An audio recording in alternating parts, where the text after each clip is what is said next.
तो चलिए, जो हमारा नया अध्याय दोस्तों आपका स्टार्ट है वो आपका परिसंचरण तंत्र दोस्तों, साइंस का एक नया अध्याय जो आपके पढ़ते हैं। मैंने पहले दिन बता दिया, इंग्लिश लैंग्वेज मुझे इतनी ज्यादा नहीं आती है, इस वजह से दोस्तों एक बार मैं आपको परिसंचरण तंत्र कराऊंगा, उस पर मैं आपके बाद देखूंगा कितना आपका रिस्पॉन्स रहता है। ठीक है, अगर बढ़िया रिस्पॉन्स रहा तो आगे क्लासेस चलाऊंगा। इंग्लिश लैंग्वेज में समझाने की कोशिश करूंगा, लेकिन कुछ इंग्लिश लैंग्वेज मुझे इतनी समझ में आप मेरे खुद को भी नहीं आती है। मैं ऐसा नहीं कह देता कि मुझे सब कुछ आता है, आपकी रिक्वेस्ट पर ही मैंने साइंस की क्लास लिया, नहीं तो मैं साइंस की बायो की क्लास भी नहीं लेता।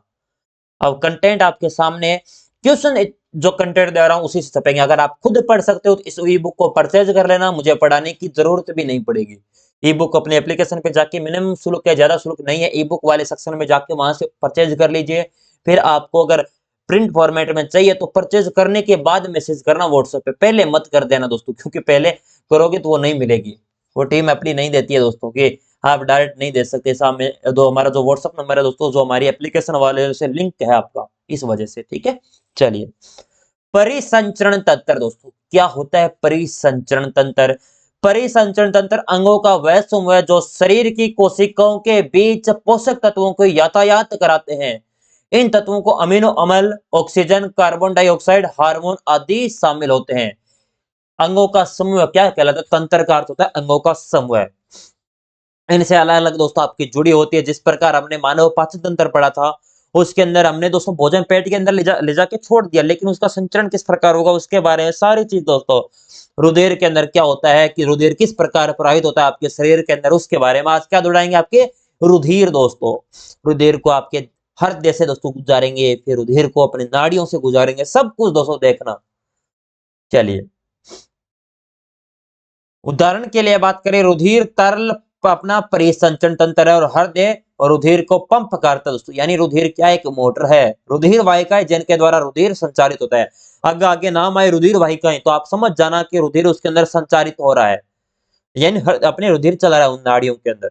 हृदय की बात करें, रुधिर को पंप करने का कार्य, यानी रुधिर को चलाने का कार्य, और रुधिर तरल परिसंचरण तंत्र का भाग है। इन तीनों से मिलकर क्या बनता है? परिसंचरण तंत्र दोस्तों। ये आपका दोस्तों आपके लंग्स हो गए, राइट लंग, लेफ्ट लंग, जो आपके फेफड़े हैं। देख लो, मैंने आपके फेफड़े की फोटो खींच ली। और ये आपका क्या है दोस्तों?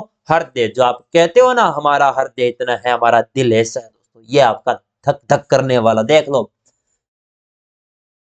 ये है आपका। जो भी स्टूडेंट दे रहे उन सभी का हृदय इस प्रकार का ही है। महत्वपूर्ण तथ्य की बात करें, रुधिर संचरण की खोज 1628 ईस्वी में विलियम हार्वे ने की थी। यानी रुधिर संचरण की खोज किसने की थी? विलियम हार्वे ने 1628 के अंदर। और रुधिर संचरण का अध्ययन क्या कहलाता है? एंजियोलॉजी दोस्तों, एंजियोलॉजी आपका कहलाता है। और एंजियोलॉजी के पिता की बात करें तो विलियम हार्वे को ही कहा जाता है। और एक तरल संयोजी उत्तक है ये प्रश्न दोस्तों, आपने रेलवे ग्रुप डी के अंदर या एनटीपीसी में पूछा गया प्रश्न है। मैं जब भी पेपर आपकी जो हुई है ना उनके आंसर से अभी अपने 2023 के अंदर उसके अंदर आया था। ठीक है, एंजियोलॉजी दोस्तों, विलियम हार्वे ने इसने जनक आ जाता है आपके। परिसंचरण के प्रकार, एक तो होता है खुला परिसंचरण तंत्र, एक होता है बंद परिसंचरण तंत्र। इनके बारे में बता दूंगा, खुला कौन सा होता है और बंद कौन सा होता है। खुले में और बंद में अंतर देखो सबसे पहले। इस तंत्र में, यानी खुले में दोस्तों, इस तंत्र में रुधिर रुधिर वाहिकाओं में बंद नहीं होता, जबकि एक अंग से दूसरे अंग में सीधा प्रवाहित होता है। यानी इसके अंदर क्या नहीं होता? एक अंग से दूसरे अंग में सीधा ही प्रवाहित होता है, इसमें किसी भी प्रकार का बंद नहीं होता। जिस प्रकार कॉकरोच के अंदर हो गया, तितली हो गई, कीड़े हो गए, यानी जो आर्थोपेडा समूह है दोस्तों उसके अंदर, घोंगा, ऑक्टोपस दोस्तों, इनमें मोलस्का समूह पाया जाता है। ठीक है, इस तंत्र में जो बंद परिसंचरण तंत्र होता है उसमें रुधिर वाहिकाओं को बंद होता है दोस्तों, और हृदय रुधिर को अलग अलग अंगों में रुधिर वाहिकाओं से जरिए भेजता है, मानव और स्तनधारी के अंदर। यानी आपका खुला परिसंचरण तंत्र है, यानी दोस्तों वाहिकाओं के जो रुधिर वाहिका, यानी आपकी नाड़ियां होती, नाड़ियों के अंदर चलता है ना, नाड़ी आपकी अलग अलग नाड़ियां होती है, उनके अंदर चलता है रुधिर दोस्तों। तो आपका ना खुला दोस्तों अपने शरीर के अंदर चलता है पूरा, नाड़ियों का कोई मतलब ही नहीं है। कहीं से भी काट लो दोस्तों, उसके अंदर जो कॉकरोच हो गए, तितली हो गए, इनमें दोस्तों नाड़ियां वगैरह नहीं होती, उनके सीधे चलता है खून। और जो अपने मानव हो गए या स्तनधारी हो गए, इनमें नाड़ियों के माध्यम से आपका रक्त चलता है। यानी बंद परिसंचरण तंत्र अपना में पाया जाता है मानव और स्तनधारी में, और कॉकरोच, तितली, कीड़े, घोंघा, ऑक्टोपस दोस्तों इनमें सारों में खुला परिसंचरण यानी अपने में बंद है। अब देखो रुधिर, रुधिर एक तरल परिसंचरण अंग है। रुधिर एक तरल संयोजी ऊतक है। रुधिर का अध्ययन हेमेटोलॉजी दोस्तों, याद रखना रुधिर का अध्ययन दोस्तों, अभी हमने ऊपर क्या पढ़ा था, परिसंचरण का दोस्तों, परिसंचरण यानी रुधिर संचरण का अध्ययन एंजियोलॉजी, और रुधिर का अध्ययन दोस्तों क्या कहलाता है, संचरण का एंजियोलॉजी, और ब्लड यानी रुधिर का दोस्तों पूछा डायरेक्ट तो हेमेटोलॉजी। रुधिर एक दोस्तों आपके मोजेड्रेमल अंग है की बात करें क्या कहलाता है दोस्तों, जब बच्चा भ्रूण अवस्था में होता है तो उसका निर्माण 3 परत वाले भ्रूण से बनना शुरू होता है। ये तीनों परत अलग अलग अंगों का निर्माण करती है। एक दोस्तों आपके अंदर ही अंदर परत कौन सी, एंडो अपने अपने एंडोड्रम, उसके बाद एक्टोड्रम दोस्तों, उसके सॉरी एक्टोड्रम नहीं, मैं अपने मेजोड्रम, उसके बाद एक्टोड्रम दोस्तों। ये 3 परतों के मिलकर दोस्तों आपका जो रुधिर अपना जो आपका मोडेरियम है दोस्तों ये अंग बनता है पूरा। एक्टोड्रम की बात करें तो त्वचा का निर्माण होता है दोस्तों, इसमें सबसे भारी परत होती है एक्टोड्रम दोस्तों। और मोजेड्रम की बात करें यह परत हृदय के कार्डियक जो पेशिक निर्माण होता है, रुधिर का निर्माण होता है इसमें। मेजोड्रम, एडोड्रम और एक्टोड्रम के बीच उपस्थित होती है दोस्तों, ये आपकी मध्य में। और मेजोड्रम और नोटोकार्ड हड्डी, नोटो अपने मेजोड्रम से नोटोकार्ड और आपके हड्डी और मांसपेशियां संयोजी ऊतक परिसंध तंत्र का उत्सर्जन और प्रजनन प्रणालियां बनती है। और अपने एंडोड्रम की बात करें, यकृत, फेफड़े, थुम, अपने थाइमस ग्रंथि, थायराइड ग्रंथि, किडनी, अग्नाशय का निर्माण होता है दोस्तों। यानी एक्टोड्रम से त्वचा निर्माण होगी, मोडेड्रम से हृदय का विकास होगा, रुधिर का निर्माण होगा दोस्तों इसमें। और एंडोड्रम की बात करें तो यकृत हो गया, आपके फेफड़ा हो गया, थाइमस ग्रंथि हो गई, थायराइड ग्रंथि जो आपका भ्रूण है उसके अंदर विकास होगा। रुधिर एक दोस्तों कोलाइडिक विलयन है, इसके कणों का आकार 1 nm से 100 nm तक होता है। रुधिर का निर्माण आमतौर पर रुधिर का निर्माण अस्थि मज्जा के अंदर होता है दोस्तों, यह है आपका उसके अंदर निर्माण होता है। भ्रूण अवस्था में खून का निर्माण यकृत या पलिया में होता है दोस्तों। यानी अगर भ्रूण है दोस्तों यानी बच्चा पेट के अंदर है तो उसका निर्माण कब होगा, यकृत या पलिया के अंदर दोस्तों निर्माण होता है। यकृत, लिवर और पलिया दोस्तों इसमें। लेकिन अगर आमतौर पर वैसे देखा है तो अस्थि मज्जा यहां पर आपका रुधिर अपना निर्माण होगा, यहां से दोस्तों आपका स्रावित होता है दोस्तों। रुधिर की मात्रा अब पुरुषों में अलग होती है और महिलाओं में अलग होती है। रुधिर दोस्तों पुरुषों में 5 से 6 लीटर पाया जाता है, महिलाओं में 4 से 5 यानी 1 लीटर का कम दोस्तों। 14 से 16 लीटर हीमोग्लोबिन दोस्तों, 100 ml रुधिर दोस्तों, यानी 16 आपने 14 से 16 ग्राम हीमोग्लोबिन रुधिर होना चाहिए दोस्तों पुरुष के अंदर लगभग देखा जाता है। और महिलाओं में 10 से 12 ग्राम हीमोग्लोबिन 100 ml रुधिर में। रुधिर की मात्रा हमारे शरीर में कुल वजन का 7% होनी चाहिए। अगर आपका 1 क्विंटल के हो तो दोस्तों 7% यानी 7 किलो आपके अंदर रक्त होना चाहिए दोस्तों। देख लो आपके अंदर रक्त के अंदर आपका वजन कितना है और रक्त कितना है दोस्तों। रुधिर का रंग, ये एक बार पूछा गया है, रुधिर का रंग किस प्रकार होता है दोस्तों, रंग लाल होता है। इसका रंग लाल इसमें मौजूद हीमोग्लोबिन वर्णक के कारण होता है। हीमोग्लोबिन प्राकृतिक रंग की बात करें तो वो बैंगनी है, यानी इसके अंदर हीमोग्लोबिन अगर हटा लिया जाए दोस्तों तो इसके अंदर क्या बचेगा, वो रंग किस प्रकार होगा, हो जाएगा बैंगनी। लेकिन हीमोग्लोबिन होता है दोस्तों, हीमोग्लोबिन के अंदर बात करें अपने इसके अंदर दोस्तों आपकी क्या पाया जाता है, हीमोग्लोबिन के अंदर हिम का अंदर दोस्तों आयरन यौगिक यानी आपके अफी फेरस अपने +2 दोस्तों यानी O2 रेड कलर मिलेगा इसके अंदर। और ग्लोबिन की बात करें जटिल प्रोटीन होता है जिसमें रेशे और फाइबर के रूप में होता है दोस्तों, इससे बनता है हीमोग्लोबिन दोस्तों आपका रक्त। ये आपका शरीर है दोस्तों, इसके अंदर ब्लड हो गए, ब्लड आपके साल्ट, वाटर, प्रोटीन्स, आपके प्लाज्मा, WBC, प्लेटलेट्स अपने ये सारे दोस्तों, रेड ब्लड सेल, ब्यूटीफाई कोर्स, ये सारे आपके ब्लड के अंदर ही होते हैं दोस्तों। मानव शरीर में रुधिर के प्रकार, अपने ऑक्सीजन युक्त रुधिर और आपके ऑक्सीजन मुक्त रुधिर। यानी ऑक्सीजन है तो उसमें ऑक्सीजन की अधिकता हीमोग्लोबिन प्लस ऑक्सीजन होगा जिसमें ऑक्सी हीमोग्लोबिन जिससे लाल रंग होगा। और जो आपका ऑक्सीजन मुक्त रुधिर है उसमें दोस्तों ऑक्सीनेट दोस्तों यानी ऑक्सीजनेट होगा, उसके अंदर ऑक्सीजन नहीं होगी। CO2 की यानी कार्बन डाइऑक्साइड की उसके अंदर अधिकता होगी। तो हीमोग्लोबिन उसके अंदर होगा प्लस आपका CO2 कार्बन डाइऑक्साइड, इसे क्या कहते हैं अपने कार्बोक्सी हीमोग्लोबिन। गहरा नीला काला रंग होगा दोस्तों। जब नसों में CO2 अधिकता होती है तब दोस्तों रुधिर का रंग काला दिखता है। समझ में आया कि अगर लाल होगा तो ऑक्सीजन की मात्रा अधिक होगी दोस्तों, तब लाल दिखेगा। अगर ऑक्सीजन की मात्रा कम है और कार्बन डाइऑक्साइड यानी CO2 अधिक है तो रुधिर का रंग आपके अपने जो आपकी नसें हैं यानी अपने नाड़ियों के अंदर दोस्तों रंग किस प्रकार दिखेगा, आपका काला रंग दिखेगा। काला नहीं दोस्तों, रुधिर काला दिखता है दोस्तों, ठीक है। प्रक्रिया रुधिर परिवहन दोस्तों, हवा हवा नाक के माध्यम से अंदर जाएगी दोस्तों, यानी रुधिर का परिवहन किस प्रकार होता है। आप हवा लो दोस्तों, एक बार हवा आई आपने ले ली, किसके माध्यम से, नाक के माध्यम से ली। आपको सर मैंने तो मुंह के माध्यम से, अरे ले ली कोई बात नहीं। फिर सांस नली के अंदर जाएगी, फिर दोस्तों आपके फेफड़े के अंदर, फेफड़े में दोस्तों क्या होता है, CO2 प्लस रुधिर होता है, फेफड़े के अंदर प्रवाहित होता है, जो आपका अलग अलग रूप में वातावरण यानी फेफड़े में मौजूद खून में वायु की ऑक्सीजन धुल जाती है। यानी फेफड़ों में मौजूद जो आपका रक्त होता है उसके अंदर वायु की ऑक्सीजन आपकी धूल होती है, वो आपकी ऑक्सीजन जाता है वहां पर। सेल कोशिका में मौजूद ग्लूकोज से अभिक्रिया C6H12 और O6 दोस्तों की बात करें, कार्बन डाइऑक्साइड इसके अंदर कार्बन कितने 6 हाइड्रोजन 12 ऑक्सीजन 6 प्लस O2 यानी इससे बना दोस्तों CO2 प्लस H2O यानी आपका ऊर्जा ATP, यहाँ पर ऊर्जा ATP ऊर्जा की मात्रा क्या होती है ATP। और फिर दोस्तों इससे बनता है CO2 प्लस रुधिर, अशुद्ध रुधिर आता है दोस्तों CO2, उसमें अगर आपका उसके अंदर मिला होता है CO2 तो रुधिर किस प्रकार होगा, अशुद्ध रुधिर होगा। और CO2 यानी रुधिर आपके फेफड़े के अंदर, फेफड़े श्वास नली, फिर नाक से वातावरण से आपका बाहर आ जाता है कार्बन डाइऑक्साइड दोस्तों वहां से। रुधिर का संगठन, तरल भाग एक ठोस भाग होता है, तरल भाग में प्लाज्मा आता है, इसमें कोशिका रक्त वाहिकाएं होती है। तरल भाग दोस्तों शरीर का दोस्तों रुधिर का 55% भाग प्लाज्मा होता है, याद रखना तरल भाग की बात करें या 55% भाग प्लाज्मा होता है दोस्तों शरीर का, सॉरी रुधिर का। और ठोस भाग है कोशिका रक्त वाहिकाएं होती है, इसमें इसमें 45% भाग होता है कुल रक्त का, इसमें RBC WBC प्लेटलेट्स। आपने बहुत बार आपने दोस्तों रक्त का अपने चेकअप करवाया होगा दोस्तों, जिसे आपको ब्लड आपकी जांच करवाते दोस्तों, तो आप उसके अंदर RBC भी कहते हो, RBC कम है, कई बार डॉक्टर कहता है WBC कम है, कभी बार कहता है प्लेटलेट्स कम है, इसके बारे में पढ़ेंगे।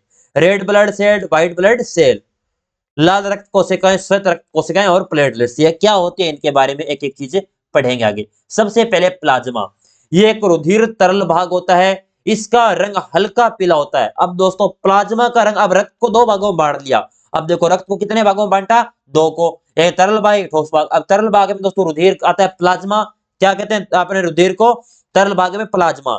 और प्लाज्मा जिसमें आपका रंग किसका प्रकार का होगा, आपके जो रक्त है उसका हल्का पीला होता है। प्लाज्मा का हल्का पीला रंग इसमें मौजूद बिलीरुबिन वर्ण की वजह से होता है।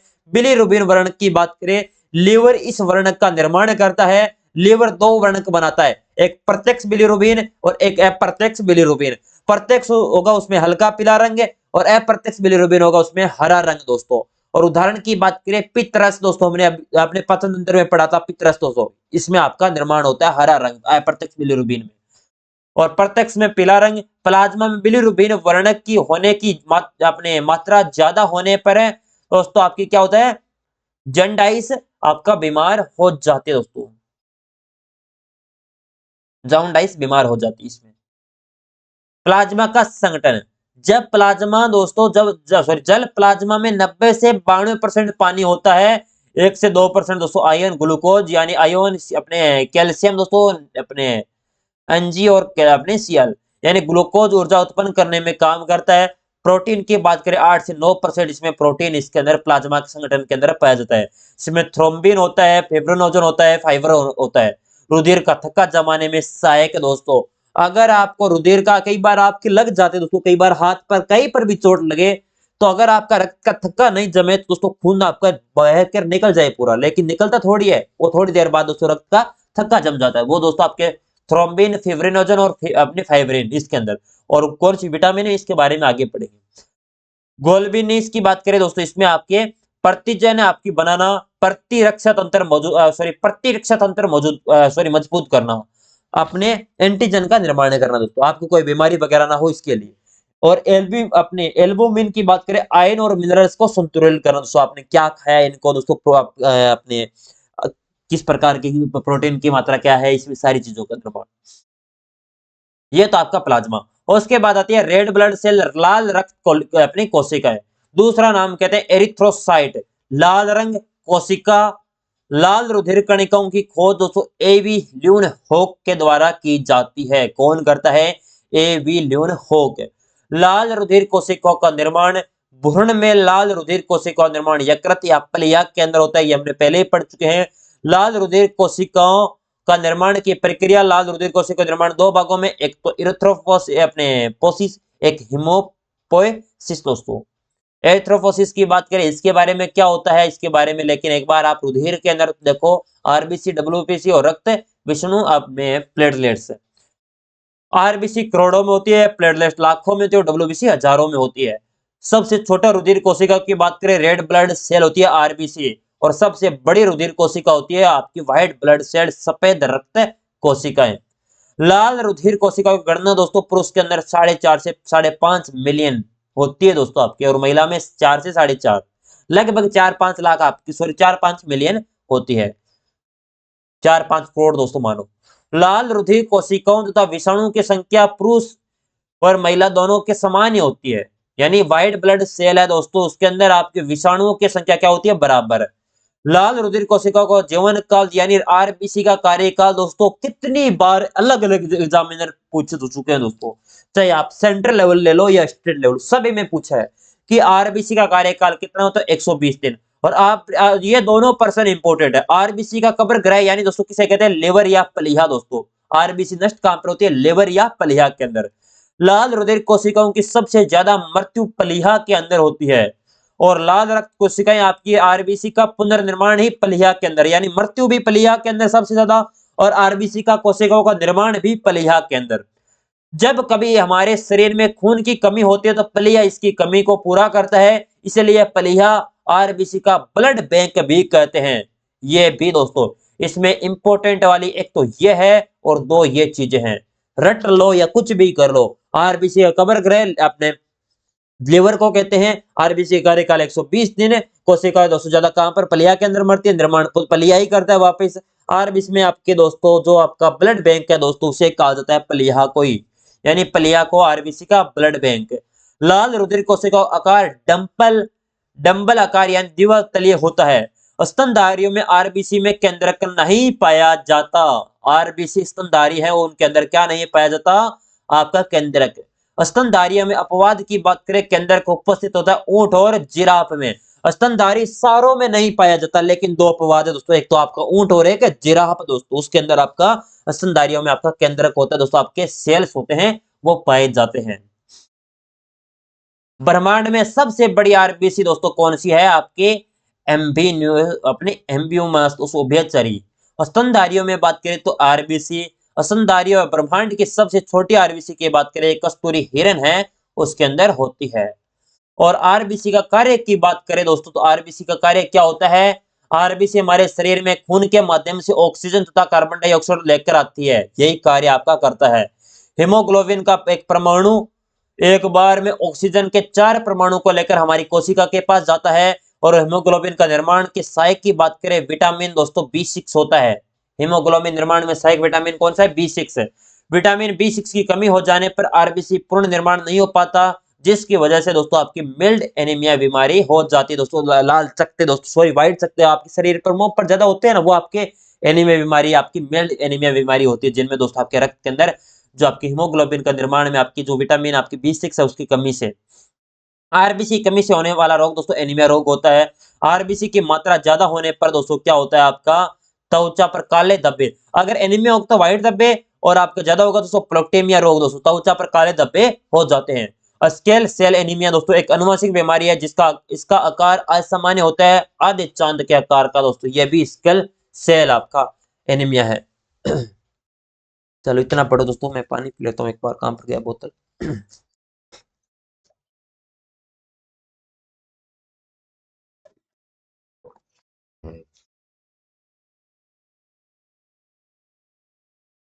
अगले दोस्तों आरबीसी की इतनी चीजें मैं अंत में बताऊंगा बेटा, क्लास कैसे लूंगा आगे, किस प्रकार है दोस्तों, कितने दिन आपकी छुट्टी रहेगी, सारी जो डिस्कशन कर दूंगा, ठीक है।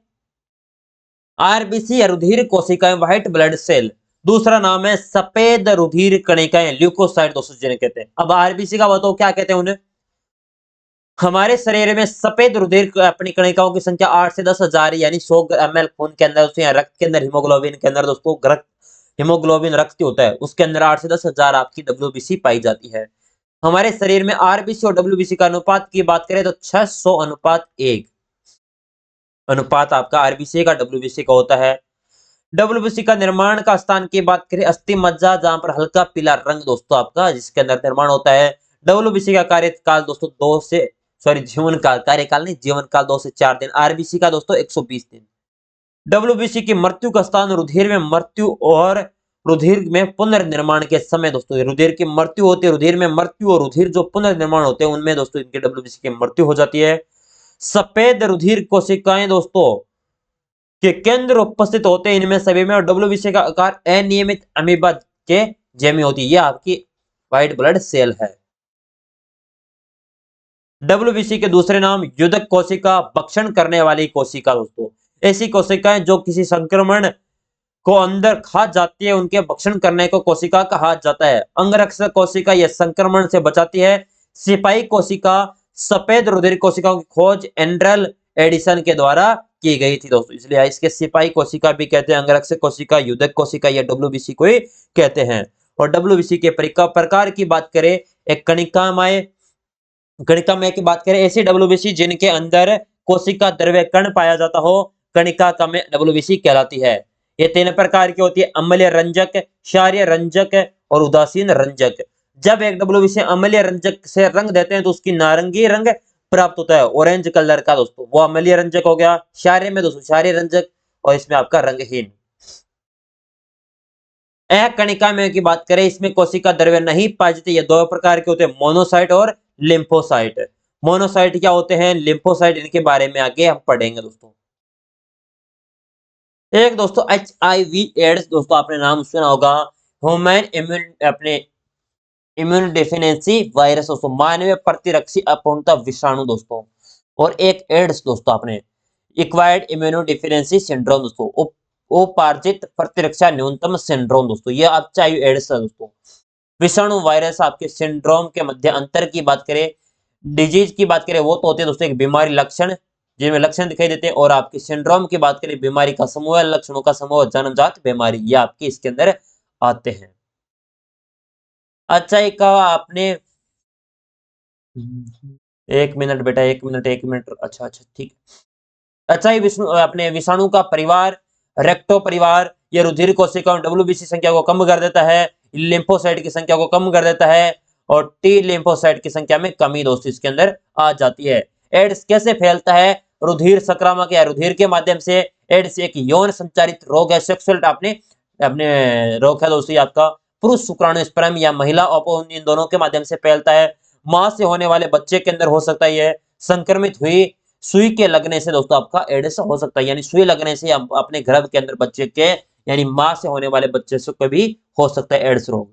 और एड्स के लक्षण की बात करें, भूख का मर जाना, भूख नहीं लगता, वजन कम हो जाना, सूखी त्वचा को होना, बुखार होना। ये एड्स के परीक्षण की बात करें, एलिसा और ड्रग दोस्तों, अपने एंजाइम लिंक्ड अपने अपने ये आपकी फुल फॉर्म देख लेना बेटा, ठीक है, मुझे मत कहना कि सर इसकी फुल फॉर्म क्या होती है। उसके बाद दोस्तों अपने आरबीसी के अंदर आपने आगे पढ़ रहे थे प्लेटलेट्स दोस्तों, डब्ल्यूबीसी पढ़ लिया आपने, ठोस के अंदर आरबीसी पढ़ लिया, प्लेटलेट्स। दूसरा नाम होता है थ्रोम्बोसाइट दोस्तों, रुधिर का थक्का प्लस कोशिकाओं का दस्यु निर्माण। रुधिर प्लेटलेट्स की संख्या लाखों में, 4 से 4.5 से 5.5 लाख, 100 ग्राम अपने हीमोग्लोबिन में, महिला पुरुष में दोनों बराबर ही होती है लगभग। आकार की बात करें असामान्य, निर्माण स्थिति की बात करें अस्थि मज्जा, हल्का पीला रंग, जीवन काल 8 से 10 दिन का, मृत्यु स्थान रुधिर या प्लीहा कवर ग्रह कहलाते हैं। यानी दोस्तों आपका प्लेटलेट्स का मृत्यु स्थान कौन सा, रुधिर या प्लीहा। प्लेटलेट्स के कार्य, रुधिर का थक्का जमने में सहायक, थक्का का मतलब दोस्तों आपका रक्त बाहर निकल रहा है उस पर रोकने का कार्य, थक्का जमने के कार्य का अनिवार्य, प्रोसेस ऑफ क्लोटिंग, चोट लगने पर मांसपेशियों का फटना, रुधिर निकलना, खनिज कैल्शियम तथा प्लाज्मा रुधिर के साथ बाहर निकलना दोस्तों, ये आपके प्लेटलेट्स के कार्य होते हैं। असक्रिय आपके अपने थ्रोम्बिन प्लाज्मा से दोस्तों आपका थ्रोम्बिस मांसपेशियों से सक्रिय थ्रोम्बिन का बनना दोस्तों, ये आपके निष्क्रिय वगैरह। रुधिर का थक्का जमने में लगा समय 4 से 5 मिनट होता है दोस्तों। थक्का जमने में दोस्तों कई बार 4-5 मिनट तक खून चलता है, ज्यादा थोड़ी चलता है वहां पर। अगर ज्यादा चलता है तो मृत्यु हो जाती है व्यक्ति की दोस्तों। कौन सी रुधिर कोशिकाएं खून का थक्का जमाने में सहायक होती है? तो प्लेटलेट्स आपकी सहायक होती है। अगर प्लेटलेट्स की संख्या कम हो जाए दोस्तों, अपना रक्त कहीं से भी निकल सकता है, फिर रोकने का उपाय कोई नहीं है दोस्तों उसमें। कैल्शियम खनिज खून का थक्का जमाने में सहायक होते हैं दोस्तों। कौन सा कैल्शियम खनिज? कौन सा प्रोटीन खून का थक्का जमाने में सहायक होते हैं? थ्रोम्बिन, प्रोथ्रोम्बिन, फाइब्रिन और फिब्रिनोजन दोस्तों। और कौन सा विटामिन खून का थक्का जमाने में सहायक होता है? विटामिन के की अगर कमी हो जाएगी तो रक्त का थक्का नहीं जमेगा। और थक्का जमाना दोस्तों मानव शरीर के अंदर की प्रक्रिया। एंटीक्लोटिंग कारक हिपेरिन एक लिवर में बनता है, जिसका निर्माण आपके बेसोफिल्स दोस्तों द्वारा होता है। ब्लड बैंक रुधिर में थक्का जमाने से बचाने के लिए इसमें दो रसायन मिलाए जाते हैं, सोडियम ऑक्साइड और आपका कैल्शियम सिट्रेट दोस्तों। ये दो ऑक्साइड बनते हैं, उनके माध्यम से रक्त का थक्का जमता है। और प्लेटलेट से होने वाले रोग की बात करें तो प्लेटलेट्स की संख्या कम होने पर खून का थक्का जमने में देरी हो जाती है। प्लेटलेट्स की संख्या ज्यादा होने पर थ्रोम्बस यानी शरीर के अंदर खून का जमना दोस्तों, यानी जम जाता, चलता नहीं है वो। ज्यादा हो गया, कम होगा तो खून कहीं से भी निकल सकता है। हेमोफीलिया डिजीज, शाही बीमारी, यह सबसे पहले इंग्लैंड की महारानी के परिवार के अंदर देखी गई थी। क्रिसमस कारक बीमारी, इस स्थिति में नो कारक का नोद का निर्माण नहीं होता दोस्तों। आपके अनुवांशिक रोग का कारण प्लेटलेट्स का निर्माण न होने पर खून का थक्का नहीं जमता दोस्तों। यह होता है दोस्तों आपका परिसंचरण तंत्र बेटा कंप्लीट। अब मैं बताता हूं बेटा आगे क्लास है दोस्तों, आप कमेंट करोगे, हर चीज बताओगे, आप कहोगे कि सर कि आप पढ़ा दो, आप जैसा आता है वैसा पढ़ा दो, तो ही क्लास आपकी इस बैच की होगी, ठीक है ना। मैं अब बार बार कोई भी कमेंट नहीं करेगा कि सर क्लास क्यों नहीं हो रही है, ठीक है। क्योंकि मेरी तरफ से जितना पढ़ाया जा रहा है उतना बेस्ट है। मैं अपनी तरफ से 100% देने का प्रयास कर रहा हूँ, जितना मुझे आता है। मैंने पहले दिन ही बता दिया था, फिर भी बच्चे कहते हैं सर आप इंग्लिश में नहीं बताते, आपको इतना नहीं आता दोस्तों। तो नहीं आता तो नहीं आता, मैं स्वीकार करता हूँ ना। मैं से थोड़ी कहता हूँ आपको मुझे आता है सब कुछ, नहीं आता। मुझे आता है वो सब्जेक्ट अच्छी तरीके से पढ़ा, तो उसमें कोई चीज कहीं से पूछ लो। और साइंस में जितना नॉलेज है मेरे द्वारा, खुद के द्वारा मैं बता देता हूँ बेटा, इसमें कोई शर्माने वाली बात है। मैंने 2000 दोस्तों अपने 19-20 के अंदर साइंस पढ़ी थी दोस्तों, उसके बाद साइंस पढ़ी नहीं। और उस टाइम हमने दोस्तों उत्कर्ष से पढ़ी थी। उत्कर्ष के अंदर उस टाइम दोस्तों सुरेश सर थे, अब है सुरेश सर उत्कर्ष में पढ़ाते तो हैं, लेकिन दोस्तों वो अभी मैं यूट्यूब वगैरह पर क्लास है उनकी नहीं, मैंने एप्लीकेशन वो कोर्स खरीदा था, उस टाइम पढ़ा था सुरेश सर से, बहुत अच्छी पढ़ाई थी उन्होंने। बायोलॉजी पढ़ी थी उनसे, केमिस्ट्री और फिजिक्स वो पढ़ाते भी नहीं है, और मैंने पढ़ी भी नहीं है दोस्तों। लेकिन सुरेश सर ने दोस्तों बायोलॉजी मेरे को इतनी शानदार पढ़ाती थी। मेरे रेलवे के अंदर दोस्तों जो एनटीपीसी होता है उसके अंदर अच्छे नंबर और आए थे अपने बायो के अंदर।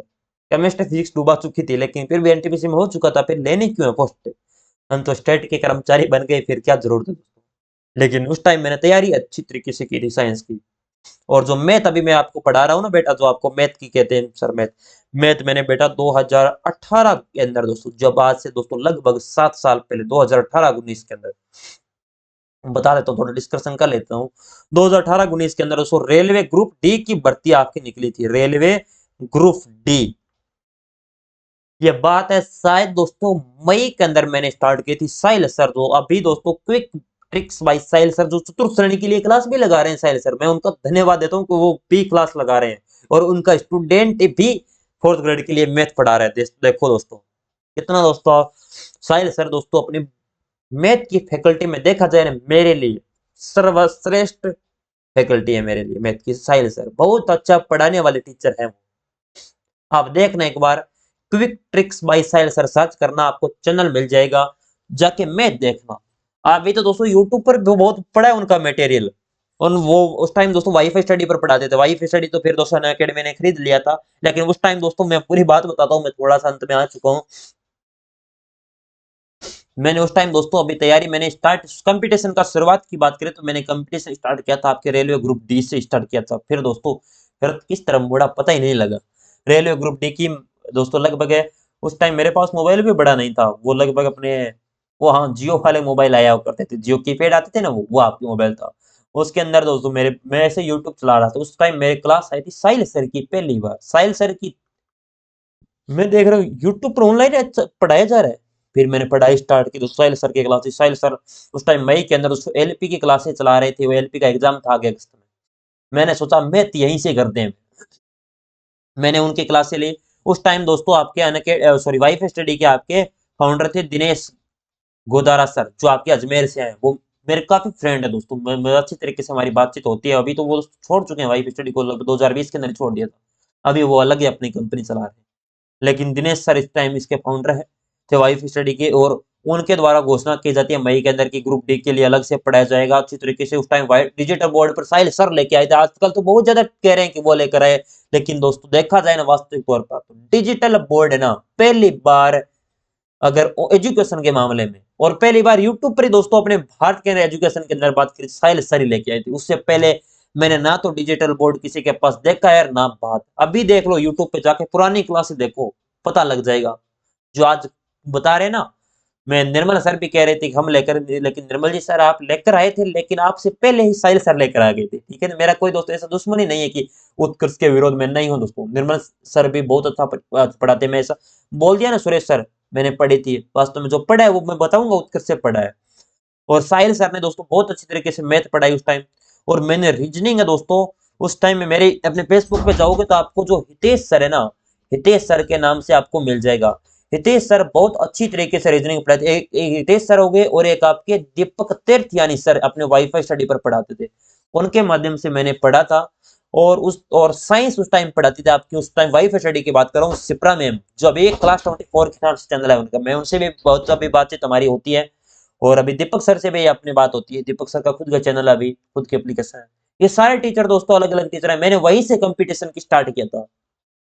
और हर चीज साइंस फिर दोस्तों सिप्रा मैम से मुझे समझ में आया, लेकिन उतना दोस्तों मैंने उस पर रिस्पॉन्स नहीं दिया था। फिर मैंने दोस्तों उत्कर्ष ने 2019 की बात है लगभग, उस टाइम अपने ग्रुप डी का अपने या एनपीसी का था या ग्रुप डी का था, उस बैच के अंदर मैंने परचेज करके वो लॉकडाउन के अंदर साइंस पढ़ी थी। सुरेश सर से रिकॉर्डिंग वो करवाते थे साथ साथ में, और साथ साथ में मैं पढ़ता था। बहुत अच्छी तरह की साइंस पढ़ाती। वो लाल लालियों वाले सर, मैं अभी फेसबुक पे मैसेज कर रहा था अभी 3-4 दिन पहले ही, मैं सर कैसे चल रहा है, आपने पढ़ा रहे हो अच्छी तरीके से। हमारी फेसबुक के माध्यम से बात होती है सर से, लेकिन वैसे मेरे ठीक है। साहिल सर से तो मेरी अपनी पर्सनल अभी भी बात होती है दोस्तों। कभी एक बार एक दो दो तीन बार तो कॉलिंग पर हो चुकी है, और अच्छी तरीके से। ये मेरे दोस्तों कंपटीशन की स्टार्ट करने की जर्नी थी। अब दोस्तों खुद सेटल, अब दोस्तों कुछ नहीं बस करना, बस अब तो दोस्तों बस एक ही है, आपको पढ़ाया जाए जितना पढ़ाया जाए। अभी मैं खुद भी पढ़ता हूँ, ऐसा नहीं कि मैं नहीं पढ़ता। हालांकि मुझे पढ़ने की अब जरूरत नहीं है दोस्तों इतनी, लेकिन अभी आरएस मेंस भी दे चुका हूँ, पास भी है, इंटरव्यू वगैरह है वो सारे बाकी हैं। लेकिन मुझे दोस्तों नहीं ज्वाइन करना है, तो मैं क्यों इंटरव्यू वगैरह में इतनी खास तैयारी भी नहीं करता। अभी प्री अपने मेंस है मेरा जून के अंदर, मेंस तो पास कर लूंगा इस बार भी दोस्तों, मेरे अच्छे नंबर बन गए तो इस बार भी और कर लूंगा। मुझे जो चीज आती है दोस्तों वो चीज मैं 100% उस पर देता हूँ एफर्ट। ऐसे तो दोस्तों अभी साइंस आप कर दोगे सर इसमें आर एस में लगती है, दोस्तों उसमें लगती है, उस हिसाब से मैं तैयारी करता हूँ। ठीक है ना, जो मेरे की पॉइंट है उसी के माध्यम से। आप जो नोट्स देख रहे हो ना, ये दोस्तों आरएस के स्टूडेंट ने ही बनाए हैं दोस्तों, ऐसा नहीं है कि मेरे, ये आरएस स्टूडेंट है उनके द्वारा बनाए गए, जो अपने यस भाई है मेरे फ्रेंड है दोस्तों काफी, उनके द्वारा उनके द्वारा नोट्स बनाए गए हैं। और वो चीज मैं उनका धन्यवाद देता हूँ कि हर हर चीज मेरे लिए उन्होंने प्रोवाइड की। वो यूपीएससी की तैयारी कर अपने मटेरियल तैयार करवाते दोस्तों, और यूपीएससी खुद तैयारी कर रहे हैं साथ। ये कितना दोस्तों हमारा ग्रुप कितना एक अलग सा दोस्तों है। लेकिन हम यूट्यूब पर इसलिए एक्टिव नहीं है, आप कहते हो सर यूट्यूब पर आपने सब्सक्राइब वगैरह नहीं, मुझे सब्सक्राइब वगैरह नहीं चाहिए बेटा। आप रेगुलर रहो, बस क्लासे देखो, बहुत बढ़िया। सब्सक्राइब करो तो अच्छी है, नहीं करो तो कोई बात नहीं, लेकिन रेगुलर रहो, एक टीचर को पकड़ के पढ़ो, जितना पढ़ाया जा रहा है उतना पढ़ो। अब मैं साइंस का मैंने पहले ही स्वीकार कर लिया, मुझे इतनी इंग्लिश से हमेशा डर लगा है मुझे, ऐसा नहीं है आज डर लगता है, हमेशा ही। मैं दोस्तों अपने 9th-10th के अंदर हमारे सर थे दोस्तों, हमारे गांव के अंदर ही उसी अपने शिषपाल जी सर है, वो साइंस पढ़ाते थे, सॉरी अपने इंग्लिश पढ़ाते थे। उस टाइम वो मेरे को सबसे बेहतर मानते थे कि साइंस अपने इंग्लिश के अंदर प्रेम से अच्छा कोई नहीं है। लेकिन दोस्तों अब किस्मत इतनी, अब वो कह रहे हैं कि तुझे इतनी इंग्लिश आती थी, अब क्या हो गया मेरे को सर, मैं तो 10th के बाद मैंने इंग्लिश को छोड़ ही दिया मानो। और अब तो ड्रिप बहुत लगता है, इंग्लिश में सीखने का प्रयास करता हूँ। अब तो मैंने लगभग अपने चॉइस के बाद तो प्रयास 23-22-23 में दोस्तों थोड़ा बहुत पढ़ने का प्रयास किया था, लेकिन नहीं होती दोस्तों। जो नहीं होती तो उसको स्वीकार करते हैं, लेकिन कभी सीखने का टाइम मिला, अपना काम चल जाता है, बस वो ठीक है। अभी साइंस के अंदर इंग्लिश लैंग्वेज ज्यादा है, सबसे ज्यादा इंग्लिश लैंग्वेज आती है। तो नहीं आती दोस्तों तो नहीं आती है, बस चीज है वो बोल दी जाए। अब मैं आपको पकड़ के बैठ जाऊं कि मुझे सब कुछ आता है, तो सब कुछ नहीं आता। इंग्लिश नहीं आती, साइंस नहीं आती। अब मैथ में कोई भी पर्सन ला के दे दो मुझे, मैं कर दूंगा मैथ का पर्सन, विश्वास है मुझे। आप मेरे पास बैठ जाना या वीडियो कॉल करके भेज देना। आपको वैसा ऐसा तो सोच लेंगे सर आपने कंप्यूटर अपने मोबाइल में सर्च करके ऐसे कर देंगे, वैसे नहीं। वीडियो कॉल करके देख लेना, कर दूंगा, लेकिन थोड़ा टाइम लग सकता है दोस्तों उसमें। लेकिन और कई बार गलतियां भी, ऐसा नहीं है कि मैथ के सारे, कई बार दोस्तों गलतियां भी हो जाती है, हमसे भी गलतियां हो जाती है, कई बार पैटर्न समझ में नहीं आता। लेकिन उस पर्सन को बिना दोस्तों किसी अदर दोस्तों, आपको टाइम लग सकता है 1 घंटे का, 2 घंटे का। कई बार अभी मैं थोड़ा सा डिस्कशन नहीं कर रहा हूँ दोस्तों, बता देता हूँ मैथ वगैरह पे दोस्तों, ठीक है।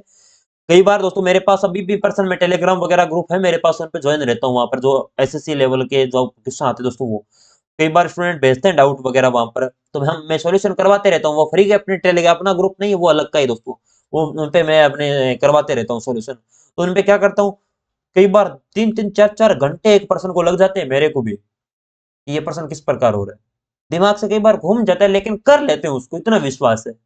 और आज तक मुझे याद नहीं है कि दोस्तों कि मैंने कोई भी क्वेश्चन, मैथ का क्वेश्चन अपने मोबाइल के अंदर अपने सॉल्यूशन किया, नहीं किया दोस्तों। कैलकुलेशन नहीं की मोबाइल के अंदर। और रीजनिंग का ला दो, राजस्थान जीके का दोस्तों जितना है, कई बार डाउट हो जाते हैं, लेकिन जीके है, अपने को अपना काम हो जाता है बस। हिंदी का दोस्तों इतनी ज्यादा तो तैयार नहीं है, लेकिन हिंदी तैयार है वैसे अपने। कंपटीशन दोस्तों आपके देना, तो कंपटीशन में सारे एग्जाम पास हो सकते हैं कुल मिला के। सिलेक्शन वगैरह वो दोस्तों अलग रेशियो होता है, लेकिन अब तो देखिए क्या करें फिर। ये चीज है हमारी दोस्तों, पोर्शन हमारा इस प्रकार है। सबकी ऐसे आप बता दिया। अब आगे आपको साइंस की क्लास चाहिए तो मैसेज कर देना बेटा, कोई भी आपको, मैंने इस चीज को आपको समझा दिया है कि मेरे जितना तैयार है उतना करवाना है नोट्स के माध्यम से। अगर आप खुद पढ़ सकते हो नोट्स, तो दोस्तों अपने ई बुक पे जाके वहां से परचेज कर लेना। यस भाई ने कहा है कि फ्री में मत देना सर, फ्री में नहीं दे सकते, उनकी मेहनत सर्वाधिक लगी है बेटा, ठीक है। तो चलिए